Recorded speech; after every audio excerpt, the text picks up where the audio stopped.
Ever wondered why some people achieve all they want in life really easily, whilst you have to work harder to get the same result? In today's episode, I'm going to show you why it is that most women filter out their deepest desires and they don't even know they're doing it.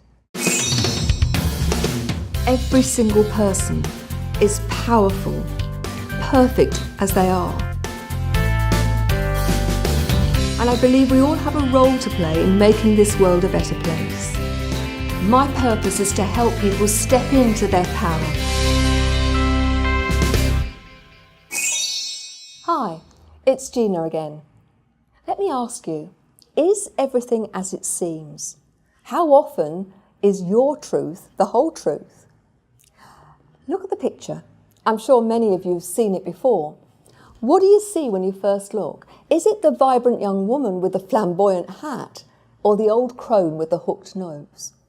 Throughout the day, we take in information and make meaning of it. And research has shown that in any given moment, there are millions of pieces of information available to us through our senses. What we see, hear, feel, smell and taste. Our brains are constantly filtering that information to make it manageable. Otherwise, our brains would be totally overwhelmed. It's said that we focus on 7 plus or minus 2 pieces of information at any given time. People who are on the autistic spectrum find it difficult to process the information and often find themselves in sensory overload when there's too much going on. Have you ever wondered why when you get a new car, you suddenly see lots of the same car on the road? It's unlikely that there are actually more of these. It's simply that we are tuning into them because we associate with them now we have the same model. Our brains are incredibly complex. Each of us has got a different filtering system. For some people, they're blue sky thinkers. They think in big chunks. And others love the detail. They're little chunk people. They don't analyse things. Those who compute similarities and differences, those who generalise, and those who deal with specifics. Having filtered the information, we make meaning of it, and that's perception. Our perception becomes our truth. It's based on our belief, and it can be empowering, neutral, or limiting. So, you're standing at the door to your kitchen. What can you see? What about if you stood on the counter, facing the door? You'd get a very different view, but both are real. Both are the truth, but give a very different picture. Imagine you're on a train carriage. There's a man sitting there and his 2 children are creating absolute chaos. Your initial perception is, why doesn't that man sort his children out? But what if you knew that he was on his way back from the hospital and he'd just been told that his wife had days to live? Your initial perception would change. When given different information, does your perception change? Many people hold on to their original perception despite evidence to the contrary. So what has the power to change perception? New information, the passage of time, a change of thinking. It's the meaning we make of any situation which determines our truth. We create stories based on our belief about ourselves, others and the world. We interpret others' motives, and these are not necessarily true. We react according to the truth that we've created. Remember, 95% of our thinking is habitual, no conscious thought, so we rarely challenge what we are thinking or why. We get stuck in the trap of the story. So think about parents who are nagging or critical. What's their motive? To be unkind or to motivate you to be better? I have had so many clients who have a belief right the way through their lives that their parents didn't love them. And actually, what their parents were doing was trying to make them better. When I've suggested if their parents are alive that they go back and have that conversation, their parents have been shocked that they would think that they weren't loved. It's my belief that people are generally doing the best they can with the resources that they have at their disposal. Remember, most of the time, people are too busy with their own stuff. They don't mean to ignore, reject, or hurt you. You're just collateral damage. How often do you assume a negative motive from others? So, let's imagine you see a friend in the street and they're a bit distracted, do you immediately think, I must have upset them? They're getting above themselves. I'm not important enough anymore. How rude. They must have something on their mind, or I'll give them a ring. They're simply too busy.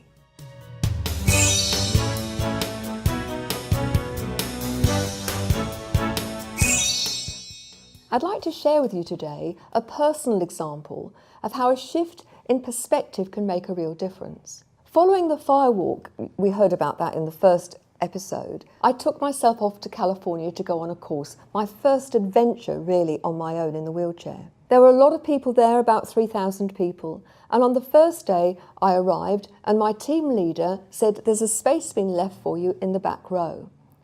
I wheeled my chair in there, and then chairs were put alongside, so I was trapped. Now, when everybody was sitting down, that was fine.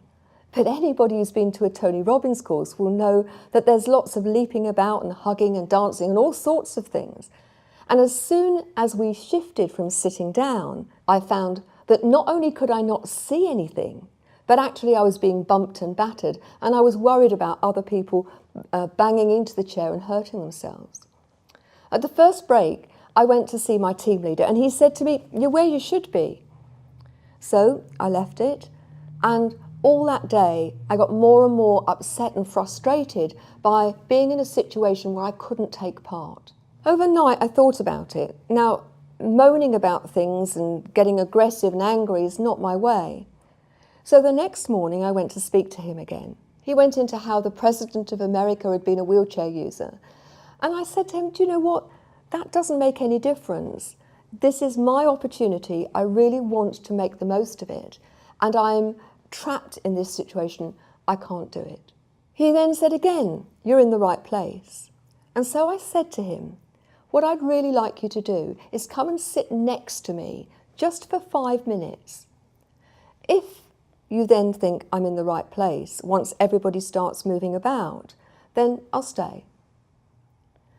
He came and sat next to me. 2 minutes later, the music started, everybody was leaping about.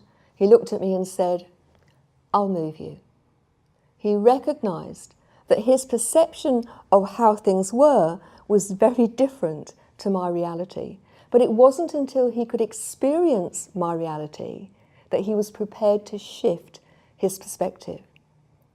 How often does your perspective stay stuck? How often is your reality not the reality at all? My challenge to you in the next few days is to be aware of your perspective and how often that's absolutely set in stone. Be aware that your perspective may not be everybody else's reality. Be prepared to think outside the box and to think differently.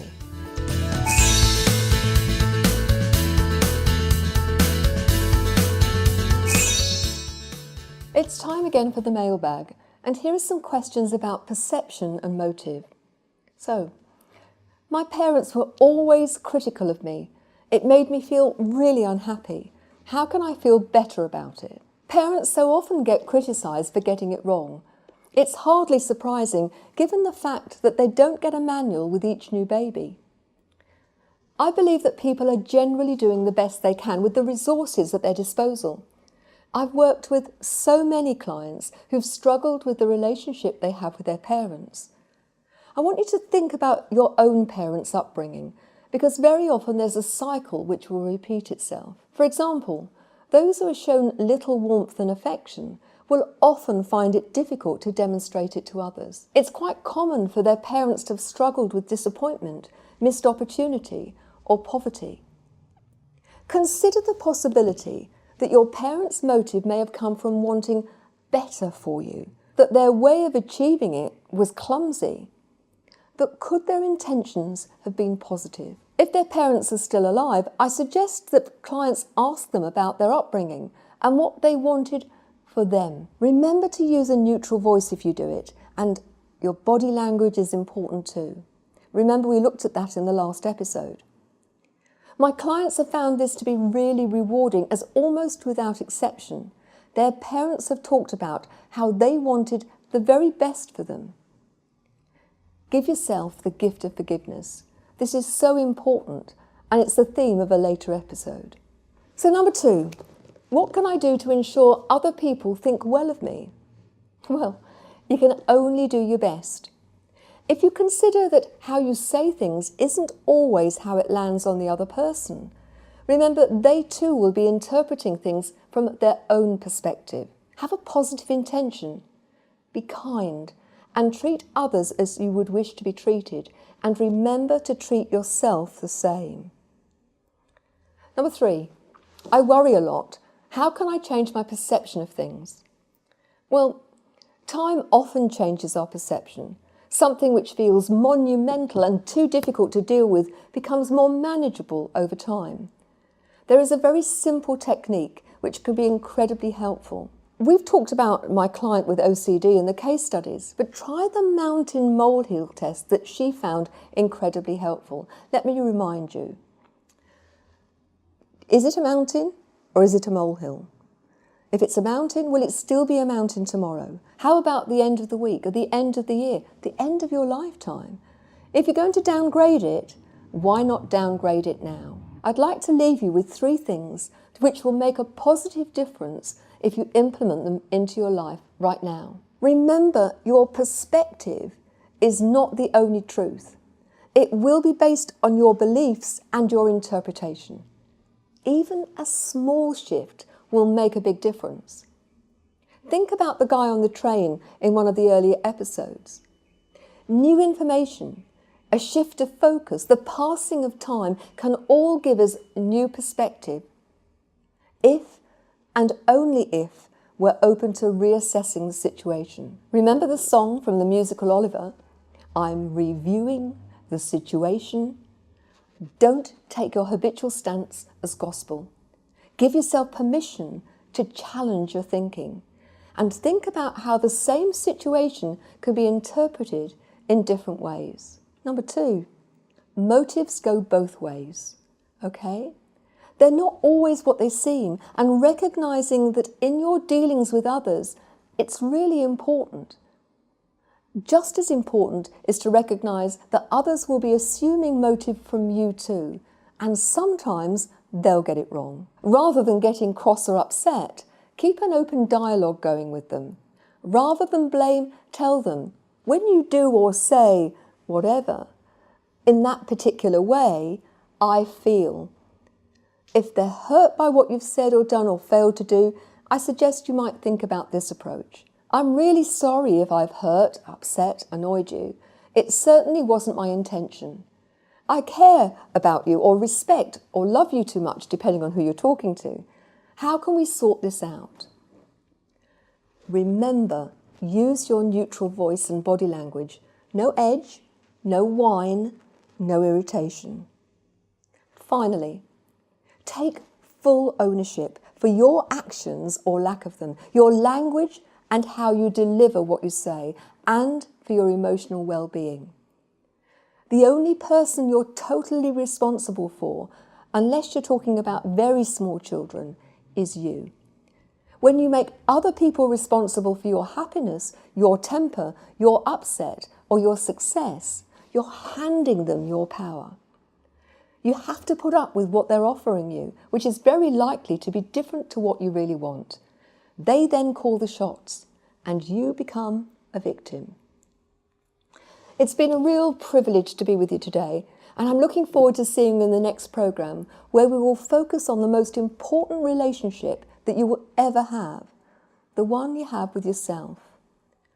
Learn how to avoid feeling fragmented, because everyone else wants a piece of you now. Until the next time, be genuinely you. Want to learn more? Grab a copy of my #1 best-selling book, Thriving Not Surviving, the 5 Secret Pathways to Happiness, Success and Fulfillment, on Amazon or wherever good books are sold.